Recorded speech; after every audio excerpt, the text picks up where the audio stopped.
A parte do meio do perfil do solo contém mais argila e possui coloração mais clara que a camada arável. Lembra, a camada arável é o horizonte A. O horizonte B tem mais argila e tem uma cor mais clara. Essa camada é chamada de B, ou subsolo. Os horizontes A e B juntos são denominados solo, ou solo verdadeiro. O horizonte C é às vezes chamado de material parente do solo. Ocorre abaixo do solo e vai até o leito da rocha.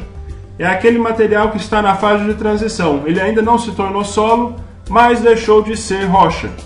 Ele não é nenhum nem outro.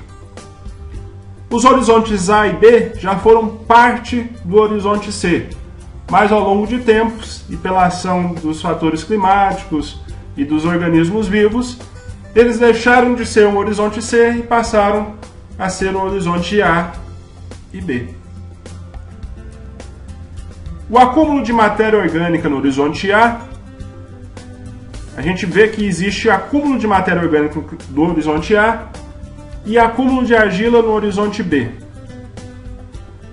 No horizonte A se acumula matéria orgânica porque é em cima dele que surge a vida. É o horizonte que está mais próximo dos seres vivos, das plantas, dos animais.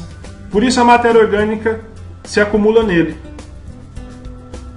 Quando a gente fala de seres vivos, a gente está falando inclusive de animais que cavam túneis, que cavam buracos, que geram a aeração do solo e que facilitam a passagem de água no solo.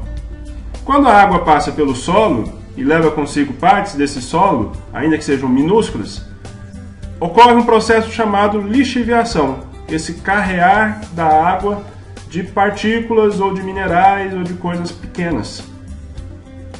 Entre as coisas pequenas que são levadas pela água, dentre elas está a argila, por isso ela se acumula no horizonte B. Aqui nós temos um esquema mais detalhado, com 3 pontos de vista. Na verdade, 2. Um ponto de vista do leigo e o ponto de vista do pedólogo. Do ponto de vista do leigo, nós temos o solo superficial, que vai até o horizonte A. E depois do horizonte A, tudo é subsolo, até a rocha. Para o pedólogo, nós temos aqui o horizonte da camada superficial, chamado horizonte orgânico, aquela parte do solo que já tem poucos centímetros de espessura e que acumula folhas, restos de raízes, material vegetal em geral, se chama horizonte orgânico, ou serrapilheira, ou turfa. Dessa camada até o horizonte B é chamado solo, o solo verdadeiro. O que interessa para a agricultura, em geral, está aqui. Para o pedólogo também há 2 divisões. Do horizonte 0, o horizonte O, desculpe, até o horizonte AB, que é uma zona de transição, ocorre uma zona de eluviação. Ela sofre a influência das águas. A água passa por ela e vai se deslocar, ou lateralmente ou para baixo. E depois do horizonte AB, e vai para o horizonte BA, que é um horizonte que ainda está na transição de A até o B, mas que tem mais semelhanças com o horizonte B. Desse nível até a rocha constituída é chamada de zona de eluviação. É a zona que recebe o material que foi lixiviado da zona anterior. Então aqui nós temos uma descrição bem didática de cada horizonte. Primeiro o horizonte O, horizonte orgânico. Depois o horizonte A, horizonte com acumulação de matéria orgânica com cor escura. A matéria orgânica que estava aqui desceu para cá. O horizonte AB, que é uma zona de transição, só que é uma zona de transição que tem mais características com A do que com B. E depois uma outra camada que ainda é zona de transição, mas que parece mais com B do que com A. O horizonte B é o horizonte que tem máxima acumulação iluvial, ou concentração relativa de argilas e de óxidos, de máxima expressão da gênese do solo. Em geral, as análises pedológicas, quando tratam de análises químicas, dão um ênfase muito grande à composição química do horizonte B. Isso é fundamental para identificar um solo. Então, o pedólogo cava uma trincheira, examina o perfil do solo, identifica os seus horizontes, colhe amostras de solo, manda para um laboratório. Dentre os exames que ele está fazendo, ele identifica as propriedades químicas do solo no horizonte B.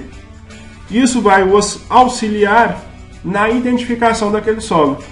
Falar assim, esse solo é um latossolo vermelho escuro, distrófico, entre outras classificações possíveis.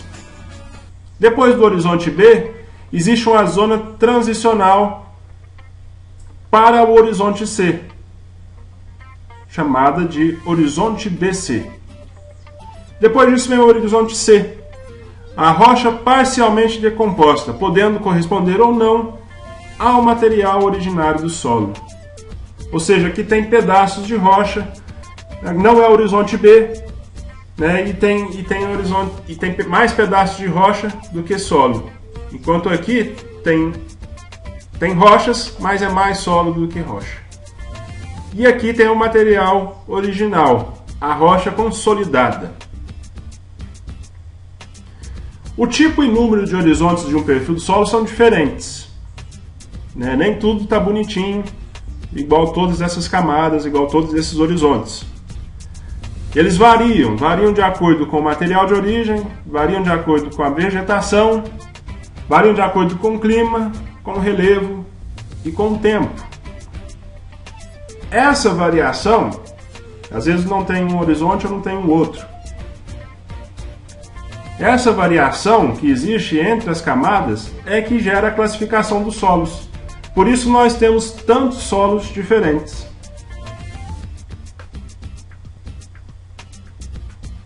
Hoje nós vamos ficar por aqui. Eu aguardo as suas dúvidas e sugestões para o nosso curso. Espero que você tenha gostado. Até a nossa próxima aula.